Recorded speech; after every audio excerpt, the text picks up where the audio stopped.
now from Hollywood, California, the horror capital of the world, the Boulet Brothers, creatures of the night.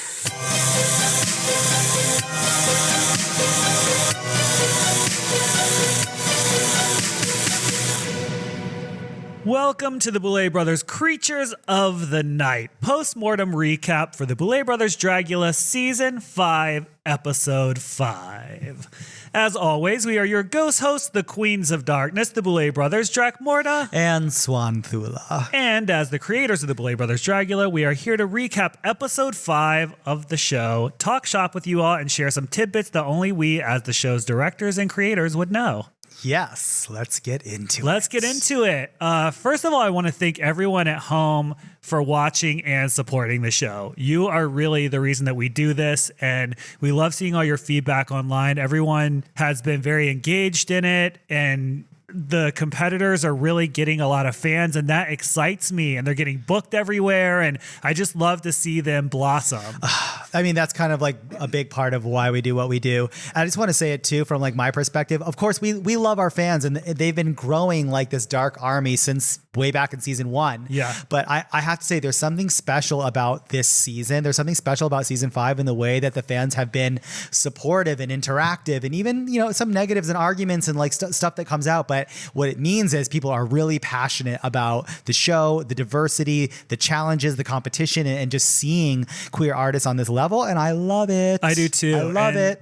I want to thank the competitors too for coming on the show and trusting us and putting everything out there on the table. Well, some of them put a little more than others, don't they? And we're going to talk about that a little bit today. But overall, no matter what, I think, you know, everyone put a lot into it, no matter if maybe some people had a dump truck and some people had a Ford Festiva. Oh, God. Not the Festiva reference. Oh. Anyways. Very lower middle class. I know. Okay, so first I want to start out with, how surprised were you at the response to episode 4? Oh my God. I think I talked about my apprehension and I'm going to use the F word, fear of episode 4 when it was coming out. Because we changed so much, right? You know, and I knew it was coming down the pipeline, and I knew, of course, you know, Jarvis was going to be the one that we lose, and I know what a fan favorite they were right out of the gate, but also the challenge in splitting Monsters of Rock into 2 and a lip sync and death on the spot, and I no was cauldron. Yeah, it really was a huge departure, and I was bracing for impact. Then, how many comments were like, This is like, peak it's Dragula, the best episode my ever. favorite episode of any season, the whole series. I was gagged. I couldn't believe it. I couldn't believe it either. I mean, it's weird. When we were forming it and we were making it, I felt that way. I was like, wow, this is really exciting and people are going to love it. And this feels creatively correct.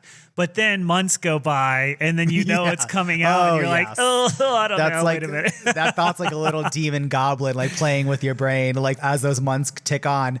You know, I want to talk about the lip sync extermination for a hot minute, because of course, lip syncing and lip sync performance is a huge part of drag. Of course. Not just on other shows, but all the drag artists that are on our show, of course, that's what they're known for. Well, when they go on tour after this, that's what they're going to do. Because to date, no one has sang live on tour yet. Dolly wanted to, which I would have loved to, but we just didn't have the setup for. I would love us to sing live on tour, but that's a whole different set of people you need to take with you. That's a giant beast. And then it just, you know, that is difficult to coordinate. That's why you see like artists touring by themselves. Like if it was just the two of us and we sang live and we didn't have so many other people with us and the expense of all that, we could bring sound people and, you know, all that sort of stuff. Absolutely. But I think the show will get there one day. I'd love to have people singing live on the tour. I think that'd be fantastic. I think that would be so exciting. Maybe even on a little bit, we got to hear a little bit of some live, I'll use air quotes, singing on this episode of the show. We sure did. Yeah, but, you know, back to the lip sync, I just think it was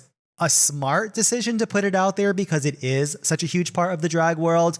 I just didn't know how it would be received. And I'm very pleasantly surprised that it was just embraced and celebrated and people love it. It's not something I would do all the time. I think it's very much like Drag Race's formula. I know that that's what they're famous for, but I think you can't really own lip syncing. It's the style that they do it in, though. Like, that's kind of their thing, and it's not something I want to visit a lot. But in this particular instance, it made sense to do that because we do need to test them, not just on their looks, but their ability to perform live and their ability to lip sync. But that style, that's not usually something we do. And we still smash Jarvis's head in with a par can at the end. So it's still very Let's talk about that amazing cinematic little masterpiece that was Jarvis's death scene.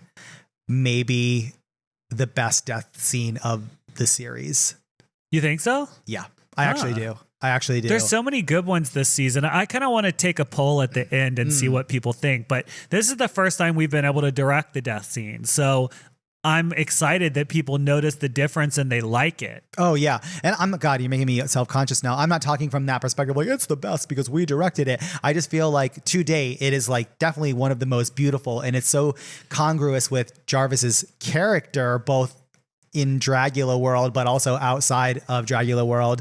And it was just some horror. I thought it was shot really beautifully. The transition between black and white, like into our weird kind of like upside down Wizard of Oz death world. I mean, I just thought it was so cool and well done. I did too. I thought it was great. So I'm glad that people, again, thank you everyone at home for, giving us the feedback that you're enjoying the death scenes. It means a lot to us because we put a lot into it. One of the last things I want to talk about before we get started is JK and this response to JK. And the drama. I want to just point out to fans at home, obviously millions of people more watch the show than listen to the podcast, so this message won't reach everybody's ears. But for those of you that do listen and tune in to get a little extra feedback on the episode, I think something to remember about the situation with JK is this. JK is an outrageous personality. A lot of the people on this season are not. And I don't mean that they're not outrageous in their self-expression. I mean, they're not outrageous in the sort of reality TV, raw, I don't care what other people think, I'm going to give you my real opinion kind of way. And so when I watch it, and I know other fans think this too, I'm like, what is he doing that's pissing people off so bad? I don't get it. But I think to this cast, it's a big deal.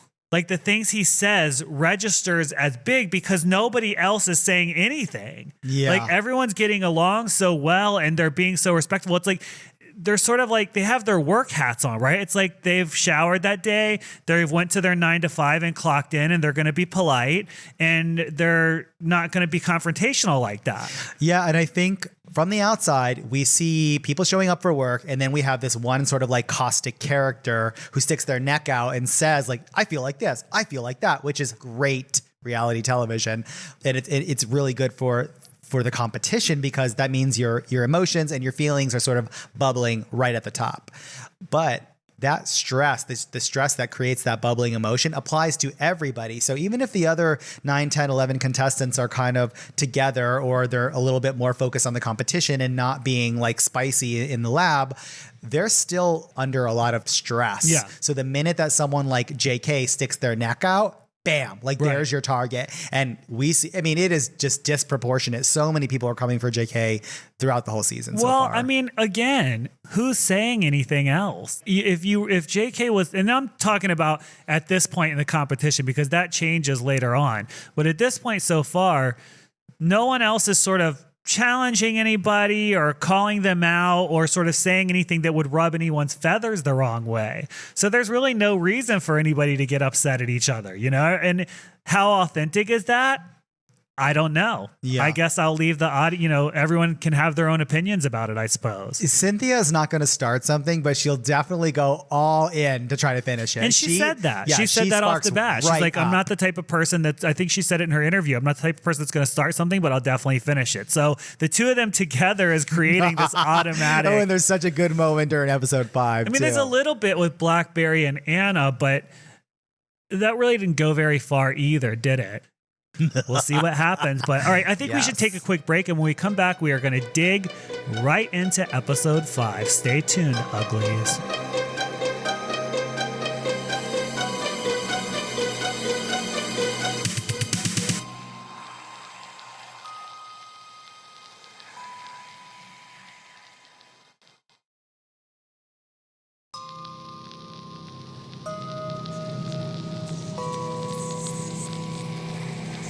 Okay, we're back and it's time to dig into the Boulet Brothers Dragula, Episode 5, The Monsters of Rock, Part 2. This first lab is so good, and part of the reason is Orgotic's ability to throw, land, and execute a death curse. It worked. I couldn't believe it. It worked. I mean, the way that it fits into the blessing of Dragula and just all of the stuff that we talk about, synchronicities with the show and everything, even Jarvis's death, because that death was planned and we did not know Jarvis's character history when we planned that death. And the fact that Orgotic says in the last episode, oh, after you put me up for rats, I'm going to curse you. I'm going to be your harbinger of death. And then Jarvis goes home to the next episode. This cast has an uncanny ability to state things and then bring those statements into existence despite all odds, because when JK on episode 3 at the beginning was like, I'm gonna win this episode, I was like, I'd like to see that happen. I'd like to see that happen. And then I was like, okay, it did happen. And there's another instance too, because Fantasia is fighting with JK after that win. Right. She's like, now you got to win and you're all, now you know everything. And she's like, well, I am going to get a win. Like, watch it. You'll see, and you'll be the joke. And then the next episode. It's wild. It is. And the same thing's happening with Orgotics. Like, I cursed Jarvis. I'm going to take you out. Literally next episode, it happens. Our little monsters are manifesting. It's true. That is a sign of their power, their growing power. So I like to see it. So we have Cynthia and JK get into it again, and JK has the infamous, maybe you're not that much of a monster, which that is like the triggering sentence on Dragula, right? It really is. But honestly, in this instance, I don't think anyone saw it coming, because it was kind of almost like hell had frozen over for a few minutes in the lab, because Fantasia was getting some flowers and Jay had something nice to say, and even Throbs had something nice and supportive to Fantasia. And then Cynthia comes forward with her feelings like, hey, we had that moment in the cauldron and I felt like I showed up for you as a friend, and then you flipped me off on stage. Do you understand how disrespectful that is to me? And what I thought was coming was Jay having a moment of reaching out and basically extending an olive branch and being kind of like, I get it, girl. Thank you for being there. But no, it was like, oh, if you were that triggered by me flipping you off, then maybe you're just not that much of a monster. And everyone's like, oh my God, here we go again. Well, I mean, I think the argument is, well, you thought it was funny for Orgotic to pour a drink on me and I shouldn't have taken that personally. So why are you taking it personally that I flicked you off? Yeah. It's messy, but that's reality TV, right? That's what we all want to see.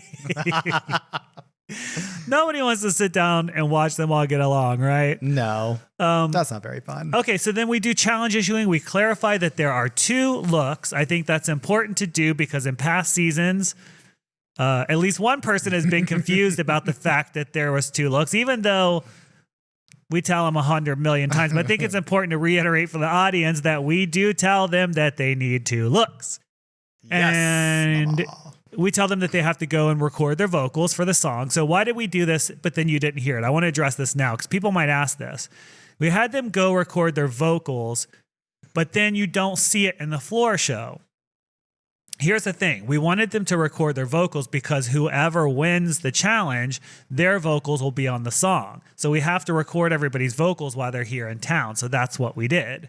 It is a little confusing, though. You'd think, well, am I going to hear them singing the song, But anyways. Well, the truth is 2 versions of the song will be released. There's the original, which is the one that all of the monsters lip sync to. And then there's the winner's version, right, where their lyrics are going to be featured in a certain part of the track. And this is a reminder, the song is out now. So make sure you go and listen to Gods of Death on repeat 1 million times, spread it to all your friends, do a TikTok to it, do a dance, whatever. I don't care. Spread it around. Thank you. Okay. Good one, Drac. Thank you. Once the challenge has been issued, they all start to sing, and you can clearly see that Fantasia's side is like really strong. And then Orc basically sounds like a dying animal. It's like, oh my God. And my favorite, Cynthia's like, oh, we could tune that. That's cute. I love her. Well, he did better in the studio than he did having to audition on the spot, I'll say. For sure. So the monsters get their challenge. They go to rehearsals. They go to the sound stage. Band rehearsals. Fantasia's side's not doing super well, which was surprising. I thought they were going to get along really good. I thought they got along good, but I think the part that was surprising was as a collective, they didn't have a vision and focus, or at least it didn't seem it. I wasn't seeing it. And I think I said so in the judgment that it almost felt like they were four planets kind of spinning on their own axis with no gravitational pull toward each other. And I think as a group challenge, that is like paramount. That is number one. Yeah, I agree. I agree with that. And then Orgotic's team got along surprisingly well. They were flowing with ideas. I like that JK said, pour a whole bottle of stuff on me. I don't care. Like, I love that. That was really smart. I really respect that too.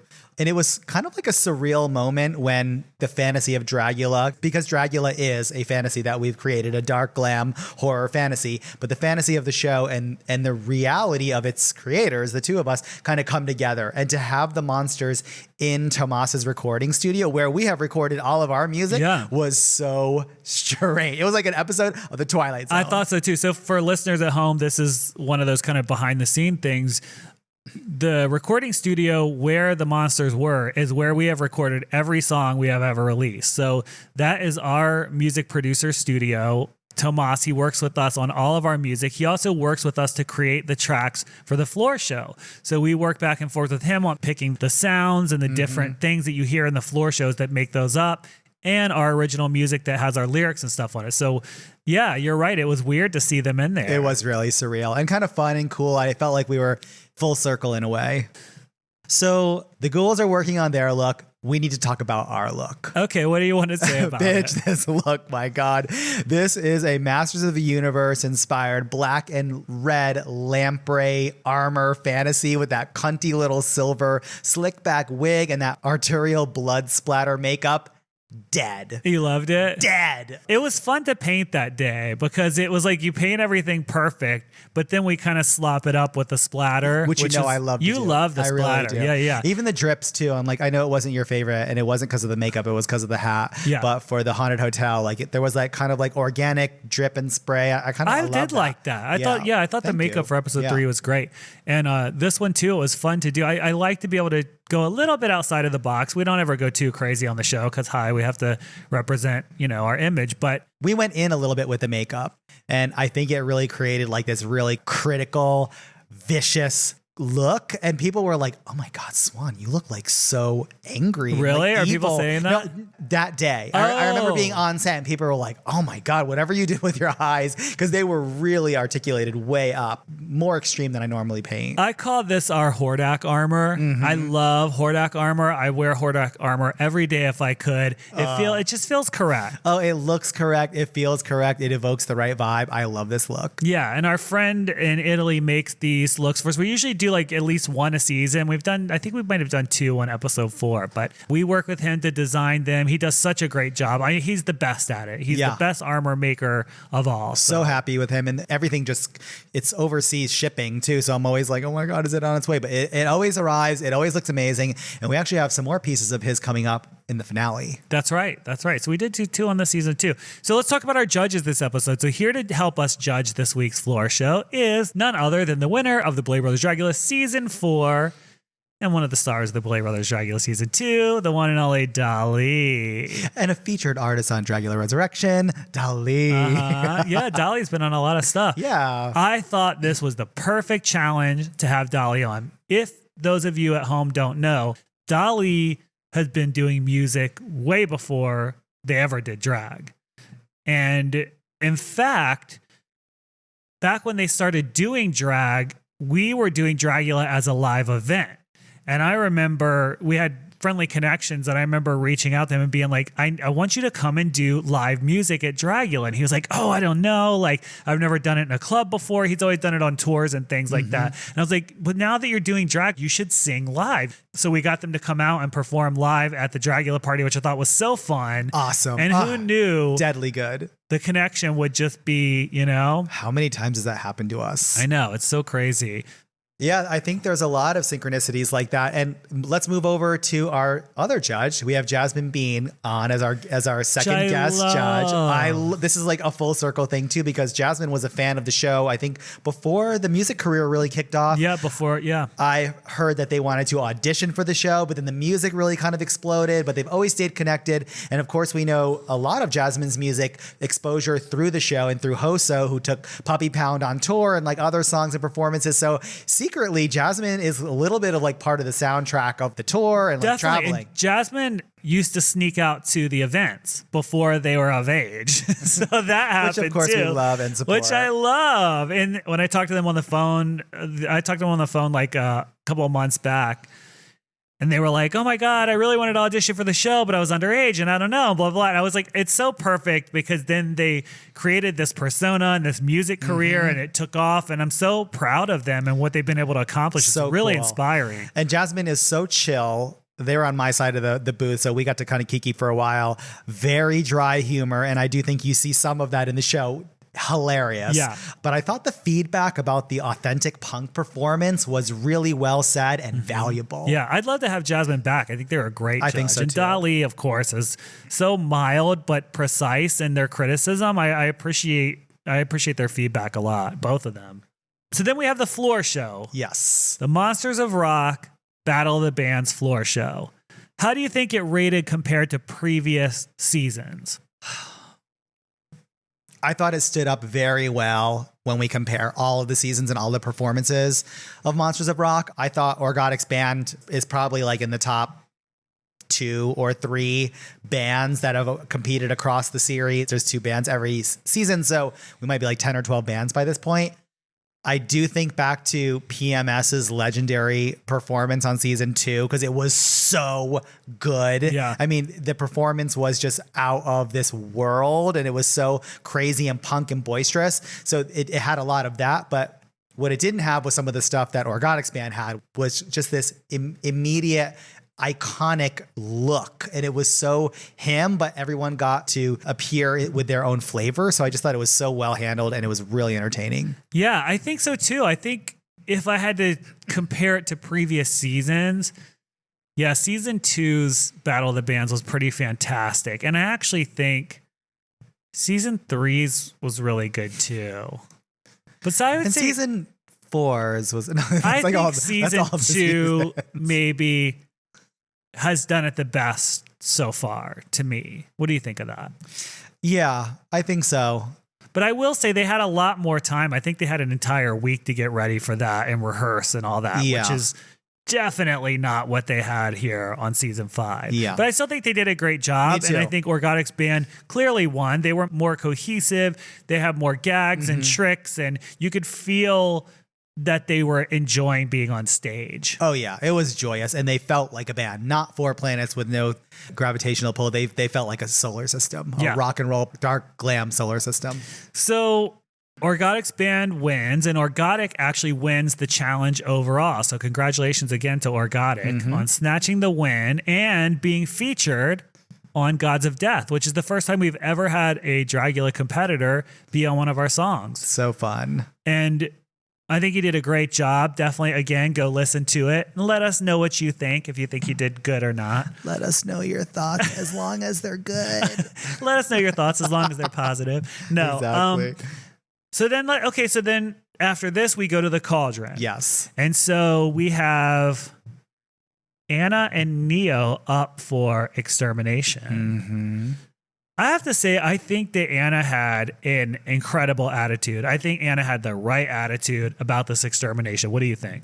The only attitude of a winner, honestly, even if it is your time to go, as we've said a million times about this show, just because you might go out early or in the middle or somewhere before you wanted to doesn't necessarily mean you're a bad artist. It means that the way that the challenges fell maybe didn't fall to your favor, and that's just what fate had in store for you. But Anna chose to say, well, no, I'm going to go at this full force, as hard and ferocious as possible. I'm going to get the nastiest, biggest, craziest tattoo. I mean, that's the attitude to go into it with. Absolutely. And so a little homage back to season 2 again. We had our same tattoo artists come back all these years later and tattoo Anna and Neo, and they brought some truly heinous tattoos. Amazing. But let's talk about the tattoo bus, because they've had some upgrades too. So has Dragula. But since we last saw them, their whole situation has gotten a lot better too. It has. They have like an army of buses now, and we gave them the ideas of what we wanted. We told them, because they were like, what do you want us to do for flash art? So Swan and I came up with some fun looks, and then they drew them out. And I think they did a wonderful job of realizing our vision. It exceeded my expectation.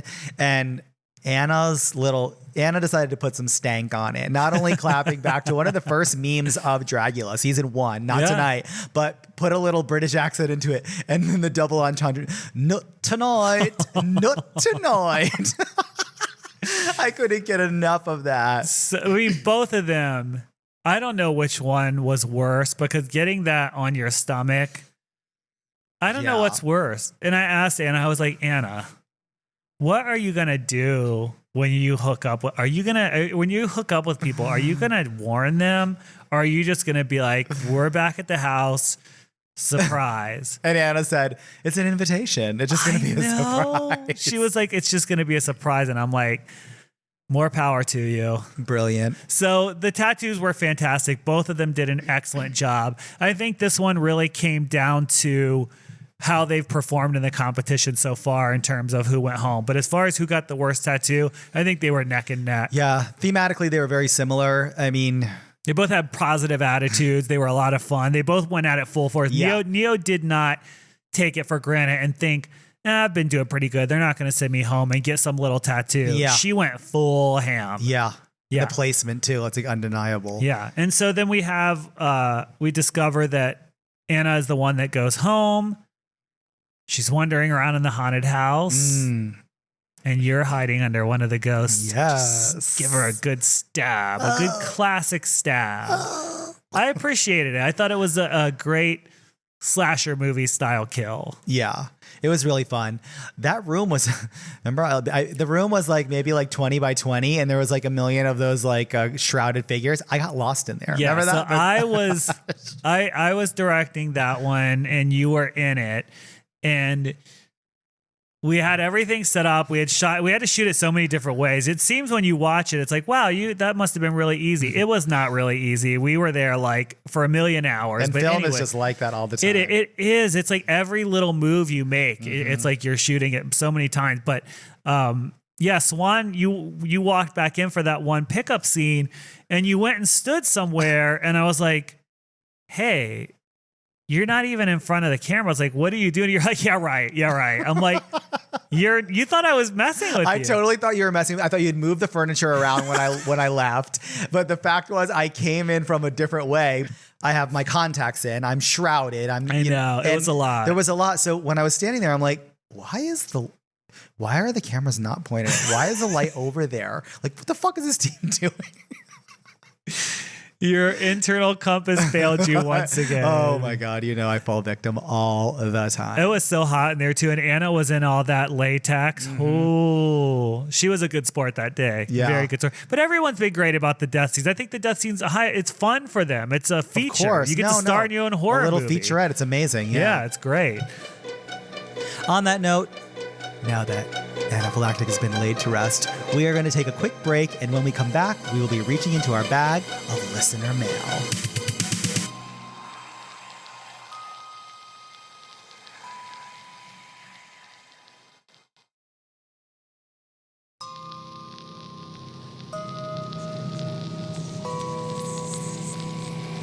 All right, we're back, and we have a lot of listener questions this episode, so we're going to try to get to them quickly. Remember, if you want us to answer anything about the show or a previous episode or whatever, feel free to email us at creatures@bouletbrothersdragula.com and we will read your question on air and answer it. Yay. Our first question comes from Bree. Bree asks, those shoes on episode 4, I have been a fan for years and could go on for nearly an eternity about how fabulous the whole Dragula family is, but I need to know more about those shoes from the episode's outfit, the details, please. I was absolutely gagged and paused it to write this email. I love this. So Bree literally just paused the show and wrote into the podcast because she's like, I need those shoes. So here's the story with the shoes. The shoes were made by an artist that goes by Zombie Peep Show on Instagram. So if you want to check them out, it's Zombie Peep Show. We have had these shoes. We got these shoes made I believe it was for season 3. A couple of years ago, I was going to say. It was a long time ago, and the outfit that we got them made for didn't come together right, or they didn't look right once we paired it with it. So we've been waiting to wear them forever, and this episode was it. Mm-hmm. I love those shoes. They're so fantastic. Go out and buy a pair. Buy 2. Buy Definitely. 10. There's a lot of different styles. Go to Zombie Peep Show. Buy them, but don't be prepared to have your feet feel comfortable after wearing them. Not because of their work, but because once you sort of solidify a shoe with all that stuff, it doesn't really bend after that. So it hurts, like most things that make us beautiful. Like everything that's worth it, it hurts. Next up, we have Douglas from DC. Douglas says, I loved the last episode. Once again, proving your icon status in not only horror, but drag. Personally, I find this last edit of the show to be more in line with what I felt was the Dragula brand that I fell in love with. Is there any reason why the first 3 episodes edits didn't have enough of the monster build? I assume he's talking about them making their looks in the lab, I guess. That's what it sounds like, yes. Which is kind of interesting because in previous seasons, I think we featured that last, but who knows? Everyone has an opinion. Mm-hmm. I think because there's so many more competitors at the beginning of the season and there's only so much screen time, we try to divvy it up as best we can. And I guess that's the only reason. That's what I would have said too. At the beginning, when there's 11 and then 10 and 11 again, there's a lot of people and a lot of creatives to go through. So it happens kind of quickly. And all aspects of the show take a little bit longer because there's more people. So that means all sections of the show get a little bit less screen time. Simeo from Portugal asks, who is the most perfectionist when it comes to directing the show? I'm going to assume it's me. Would you say? I was going to say it really kind of depends what we're filming. Yeah. Because when it comes to like the performance from the competitors, I really get in there. Yeah. Yeah, I think so too. So it switches back and forth, I guess. LJ from Milwaukee asks, my question is, are the cast members encouraged to talk to somebody and pull them on the side, or was that genuine monster kindness being filmed? And I think they're referring to when they go and have side conversations. Sure. We basically tell them, if you want to go have a side conversation with someone, you can. You are not trapped in this room. In fact, we encourage them to not feel trapped in the room. We tell them to forget that the cameras are there and just go about their business. So if they want to have a side conversation, the crew follows them, and that's what it is. And that translates to genuine monster kindness was filmed more than once, and we see more of that kind of support amongst them as the season goes on. Mm-hmm. Frankie from Argentina asks, my question is about the process of the promo photo shoot. Do you give the girls a theme in specific, or it's just what they want to show up in? Do the photo shoots happen before the season starts to film? So they are not given a theme because, as we always encourage them to do on the show, we tell them we want to see you at your fullest. Or show me what is the epitome of your drag character in this look, because it's going to define who you are as an artist to a lot of people. It'll probably be the photo that people see of you the most for your whole career. That's the part we tell them over and over, because the promo photo is one of the first things that we do. We need it to be like all of the composites, like putting it together, our shoot. It's like a lot of photography work going into that. But this is also the iconic stamp look of the season that people will see 100 million times. In my mind, it's a little bit of a test. How iconic can you be, and how stamped can you make your look? Is this a signature Blackberry look, or is this a signature Jarvis look? And how much do we see that through the season? Yeah, and we actually advise them on that look. And this is the thing I'll never understand, and I just have to say it. When people push back, right? And they're like, no, I'm confident this is what I'm doing. I'm like, you realize the people that make and judge the show are telling you this ain't the look. I know. And you're saying, no, I want to do it anyways. To each their own. Cool. You know, I'm like, what are you? Yeah, anyways. But yeah, so they are allowed to do whatever they want within reason. There's definitely looks that have been rejected before, or there's been looks that's like, hey, maybe you should consider this or whatever. And it's filmed early in the season, not before necessarily. It may have in previous seasons been before the season starts, but somewhere early on in the season it happens. Yeah. Rupert from rural England, not the city, from the country, asks, do you receive a lot of fan feedback that they feel empowered, like myself, to overcome personal fears and challenges by taking inspiration from watching contestants in exterminations? Well, Rupert, not nearly enough. I hear people enjoying the exterminations, but I don't hear people come and say that helped me face a fear or I drew inspiration from it, which I don't understand, because dealing with anxiety is all about facing that fear head on. And I feel like watching other people do it should inspire more people to do it. I agree. There is something about Dragula, though, that we've heard over and over and over again that kind of soothes people's mental health. There's something embracing about seeing kind of a group of misfits and people that don't fit in other places just shine and become superheroes, and their superpower is the thing that separated them from everybody else. And I think that that's kind of soothing in a way for a lot of people. Yeah, we get a lot of messages about the show inspiring people to be who they are, but not the exterminations in particular. Right. Unfortunately. Maybe we just have to make them a little nastier. I think so. Liz from North Carolina writes, my question is, were the rats pet rats, or were they like the big ones from the streets? I would love for you guys to answer my question since it's my birthday today. Well, Liz, we take birthdays very seriously, so happy birthday to Liz from North Carolina, from our pair of little black hearts to yours. Happy birthday, ugly. As far as the rats were big. They were big. They were not little mice, that's for sure. And they were hungry and nippy. They definitely were. Though as many people have wrote in to tell me, rats like peanut butter more than cheese, which I know because the trainers told us to use peanut butter, which we did, which is how Anna got that little nibble on her finger towards the end there. But the rats were cute. I thought they were cute. And I mean, like I said, everyone thinks differently about exterminations. Some people thought the rats were cute. What's the big deal? Some people were terrified. Oh, so nasty, crazy. I could never. Yeah. I thought they were really adorable too. We've said it a million times. We love animals and kind of hate people. The rats were treated very well. Not one rat was hurt. In fact, they were like loved on and canoodled over. Yeah, I loved them. Yeah, they were like really adorable. Yeah. I just didn't put any peanut butter on my hands when I was petting them. All right, well, that's all the time we have today for questions and for the rest of the podcast. Thank you again for listening to the podcast and for watching the Boulet Brothers Dragula Season 5.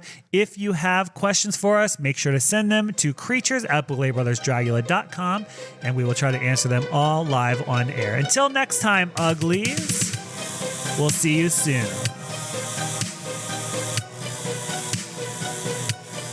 The Boulet Brothers Creatures of the Night is hosted and produced by Mortem and Swantula Boulet, along with co-host Ian DeVogler, with music by Neuron Spector.